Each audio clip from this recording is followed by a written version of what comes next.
Hi Taurus, welcome. So tingnan natin kung ano yung mensahe sa'yo. So be open-minded po, hindi halos lahat makaresonate.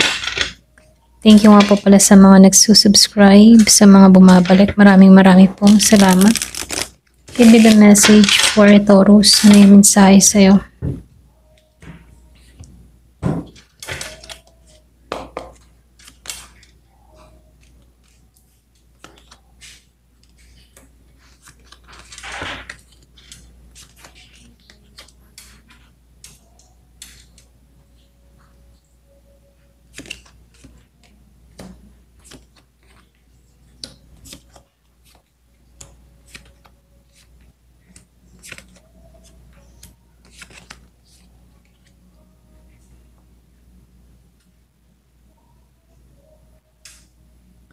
Wow, Taurus, ang ganda ng card mo ngayon, ano? So, lumalabas dito, ang enerhiya ni Taurus ay nagpapakita ng transformation, patient, and karmic reward. So, matagal mo nang pinasa ng bigat ng sitwasyon sa pag-ibig, sa financial man, o sa emosyonal, okay? So, dito, nakikitaan ko dito na unti-unti mo nang mabibigyan ng, kumaga unti-unti nang ipagkakaloob na ni universe yung mga bagong direksyon at bagong pundasyon or pinakamatatag na pundasyon. Okay? So nakikitaan ko dito bagong kabanata ito para sa'yo. Okay? So dito nakikitaan ko dito sa Four of Cups. May pagka-boredom or emotional disconnection yung iba sa inyo na maaaring nawalan ka ng gana sa isang sitwasyon o maging sa relasyon, okay? Meron ditong offer o oportunidad pero parang hindi mo ito napapansin dahil pagod ka na, okay? Or nasaktan ka noon. So lumalabas dito, yung iba sa inyo, nakaranas ka ng kabiguan na kung saan napapagod ka na, pwedeng isinantabi mo na lang muna ito, okay? So dito, lumalabas din dito sa Page of Wands. Meron akong nakikitang isang bagong simula o inspirasyon dun sa iba sa inyo, lumalabas din dito na merong parating. Ito din yung mensahe ng motivation, travel o exciting na balita. Yung iba sa inyo, meron ditong magandang balita. So, nakikitaan ko rin dito na meron ding taong gusto magparamdam dun sa iba sa inyo, o may bagong proyekto na magbubukas ng pintuan para sa tagumpay. So lumalabas din dito sa Nine of Wands, then sinabayan siya ng Nine of Wands dito. Nakikitaan ko dito yung resilient energy na kung saan marami ka ng pinagdaanan pero hindi ka sumusuko. Ito rin ay isang tanda ng kahit sugatan ka, handa ka pa rin lumaban, okay? So, lumalabas din dito, mabagal pero siguradong ang pag-usad mo. Iba sa inyo, kahit meron ka mga pinagdadaanan, siguradong uusad ka. Ito din yung energy ng consistency. Nakikitaan ko rito yung stability. Ang mga plano mo kahit di agad nakikita, ang resulta ay tiyak na magbubunga. Okay? Kahit na hindi mo pa nakikita yung mga resultang ito, nararamdaman mo or nasa-sense mo na magbubunga rin ito. Okay? Then, sinabayan dito ng Ten of Pentacles, So, dito, nakikitaan ko dito long-term success para sa iba, family stability. Kung tungkol naman sa pera o karera, ito ay sinyalis na may malaking pag-unlad sa pag-ibig man.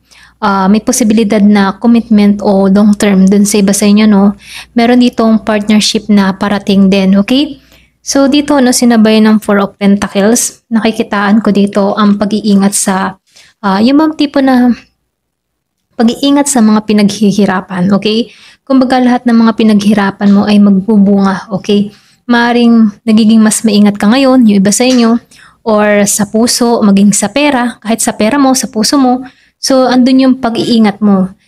Nakikitaan ko rin dito na yung bang tipo na so, sa kung kanino ka naglalabas ng energy, nagiging kang maingat, okay?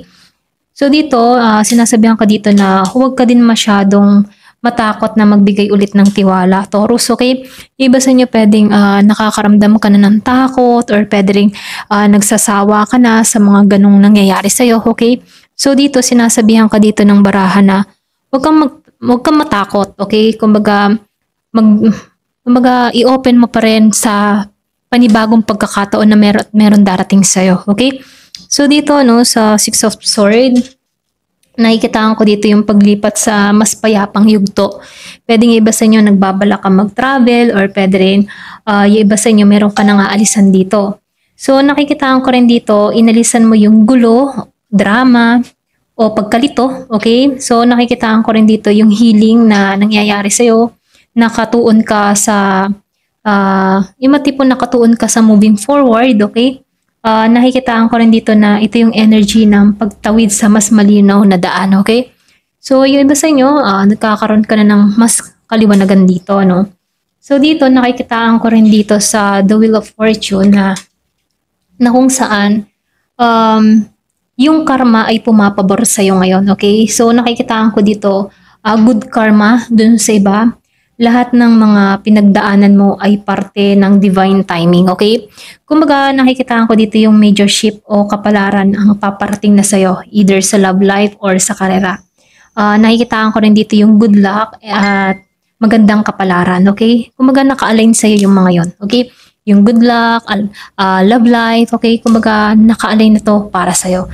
So, dito, no, lumabas ang Nine of Pentacles, then Death. So, nangangahulugan ito ng tagumpay, self-sufficiency. Ito yung panahon ng pag-aani ng bunga ng iyong tiyaga. Okay? So, nakikitaan ka ng ibang tao na confident ka, stable ka, independent ka, ganun ka tingnan ng ibang tao. So, dito sa death, nangangahulugan ito ng transformation, meron nang natapos. So, nakikitaan ko rin dito, handa ka na sa bagong simula.